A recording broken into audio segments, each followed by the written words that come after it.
Dahulu ada seorang wali lah begitu ya. Kalau menuntut ilmu kepadanya ya, belajar ilmu agama, syaratnya ini teman-teman ya harus berani naik ke atas gunung, kemudian loncat. Dan tidak cukup di situ, ada syarat kedua lagi, harus berani penggal leher orang tua sendiri. Coba teman-teman. Sungguh sih, loncat. Dia tutup matanya, dia teriak, Allah. Nyampe bawah. Alhamdulillah, datang ke gunung. Waliase, saya sudah loncat. Sungguh, ke bawah. Iya, sekarang kamu pulang ke rumah. Yang tidur dengan ibumu, ambil kepalanya bawakan kepadaku. Ya Allah, ayah saya, orang tua, ambil kepalanya bawa ke sini. Ya Allah, jangan orang tua. Saya sudah lama nak jumpa sama orang tua, sekarang suruh bunuh orang tua. Ambil kepalanya, saya jangan. Kalau enggak, lo gue end. Akhirnya apa, Syekh? 1, 2, siap, Syekh. Assalamualaikum warahmatullahi wabarakatuh. Bertemu lagi di channel Nasrus Sunnah.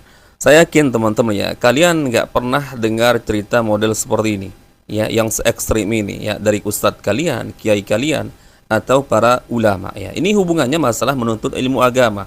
Jadi kata Pak Habib Abdul Qadir Ba'abud ini, dahulu ada seorang wali lah begitu ya. Kalau menuntut ilmu kepadanya ya, belajar ilmu agama, syaratnya ini teman-teman ya harus berani naik ke atas gunung, kemudian loncat. Dan tidak cukup di situ ya, ada syarat kedua lagi, harus berani penggal leher orang tua sendiri. Coba teman-teman, ini maksudnya Pak Abdul Qadir Ba'abud ini cerita seperti ini tujuannya untuk apa? Apakah tujuannya agar para murid-muridnya juga ya menjadi tunduk dengan ketundukan yang luar biasa, sehingga apapun yang diperintahkan misal oleh mereka, Habib-habib ini harus mau, wajib mau. Ya, orang mau masuk tentara saja, polisi, teman-teman ya, nggak ada syarat seperti ini, harus loncat dari gunung. Ya Allah ya. Dahulu ada orang ya, atau para sahabat yang tergolong masih muda ya, sekitar umurnya mungkin 14 atau 16 tahun, ingin ikut berjihad bersama Rasulullah SAW. Bayangkan jihad loh ini, amalan yang luar biasa tinggi teman-teman, dan nggak semua orang berani ya berjihad karena taruhannya nyawa teman-teman ya. Ketika itu ditanya oleh Rasulullah ya, apakah kamu masih punya orang tua? Karena mungkin Rasulullah melihat anak tersebut masih sangat muda ya. Maka anak muda tersebut menjawab, ya Rasulullah ya, orang tuaku masih hidup. Maka apa kata Rasulullah? Kalau begitu berjihadlah ya, menjaga orang tuamu. Kata Rasulullah ya, dia dilarang ikut berjihad, berperang teman-teman ya. Ya, tapi dia disuruh menjaga orang tuanya. Karena Rasulullah mengatakan jihadmu adalah menjaga orang tuamu. Lah ini kok luar biasa ya. Pak Abdul Qadir Ba'abud cerita ya, syarat menjadi murid seorang wali yang katanya ya wali terdahulu, syaratnya harus berani naik di atas gunung, kemudian memenggal leher orang tua sendiri. Coba sontoloyo nggak ini teman-teman, cerita seperti itu. Coba kita simak videonya. Ya saya mau jantri sama kamu. Sungguh.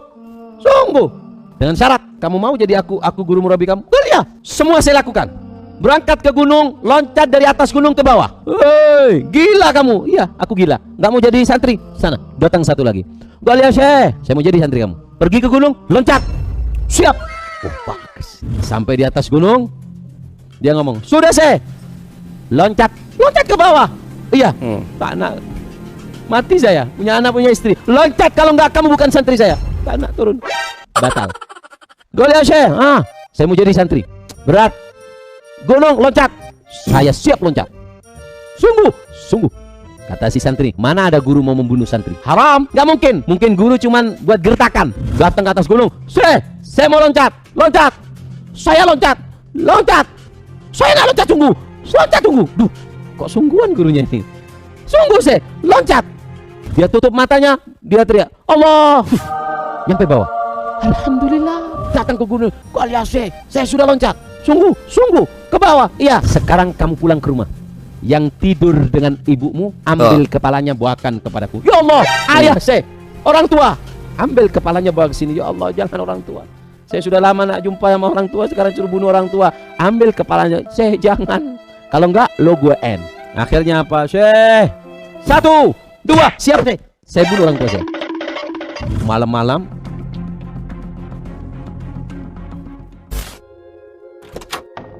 masuk ke kamar, ibu sedang berkumpul. Dia pegang, dia matikan lampu. Itu yang laki diambil kepalanya, dipenggal, dibawa ke gurunya. Ya Allah, saya membunuh ayah saya, ya Allah. Ketika nyampe di gurunya, coba buka. Enggak sih, jangan dibuka, ayah saya. Buka, enggak sih. Ketika dibuka apa? Kepalanya bukan ayahnya, kepala tetangganya. Tetangganya sedang berzina dengan ibu. Artinya apa? Walaupun secara zahir perintah guru itu nyeleneh, tapi di situ pasti ada hal yang yang benar, ada hikmahnya. Aneh nggak teman-teman? Meskipun di ujung video katanya ya ternyata kepala tersebut bukan kepala dari orang tuanya, tapi kepala tetangganya. Ini kan kemana-mana ya ceritanya. Ini apa-apaan teman-teman ya? Apa urusannya orang berzina misalkan lalu kamu penggal kepalanya? Ini ya Allah teman-teman ya. Memang ya seperti inilah cara mereka ya membuat cerita-cerita kedustaan agar mungkin dianggap ya berbeda dari ceramah-ceramah para ustadz, para kiai, para ulama pada umumnya teman-teman. Jadi ya tampil beda. Ya seperti itu cara menaikkan ya pamor mereka teman-teman. Ya kalau kalian pikir secara akal teman-teman, coba bayangkan. Apa mungkin ya meskipun dia sebut zaman terdahulu.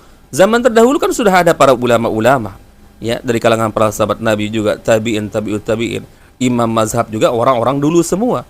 Tapi pernah nggak kalian dapatkan di biografi mereka yang mau belajar kepada Imam Bukhari, Imam Muslim misalkan, syaratnya harus berani naik ke atas gunung loncat, kemudian syarat berikutnya ya membunuh orang tua. Ada nggak teman-teman? Ya, apakah seperti itu juga perlakuan seorang murid kepada guru? Ya, saking harus hormatnya teman-teman. Ngapain belajar kepada guru-guru model seperti itu teman-teman? Ya saya yakin teman-teman cerita ini cerita bohong ya. Saya nggak ngerti apa maksud Abdul Qadir Ba'abud ini cerita seperti ini. Ya wallahualam, apakah ada tujuan-tujuan tertentu ya agar ya para murid-muridnya juga ya harus sebegitu ya tunduknya kepada dia, ya kepada kabib-kabib ini, sehingga apapun yang diperintahkan oleh guru harus dituruti teman-teman. Ini kan ya Allah teman-teman jelas menyesatkan. Dan cerita semacam ini juga pernah diceritakan oleh Bahar Smith teman-teman ya. Kisah katanya ya Habib Bamakromah ingin menuntut ilmu kepada Syekh Abu Bakar bin Salim atau Al-Faqih Muqaddam. Syaratnya juga seperti itu. Harus berani naik ke atas gunung kemudian loncat. Dan nggak boleh tutup mata ya, tapi harus buka mata teman-teman. Dan katanya ketika ya calon murid dari Syekh Abu Bakar bin Salim tersebut loncat dari atas gunung teman-teman, ya ternyata dia ditangkap tubuhnya oleh malaikat. Akhirnya tidak terjatuh mungkin ke bawah. Coba kita simak lebih lengkapnya ya. Syekh Bamakromah mau belajar sama Syekh Bakar bin Salim.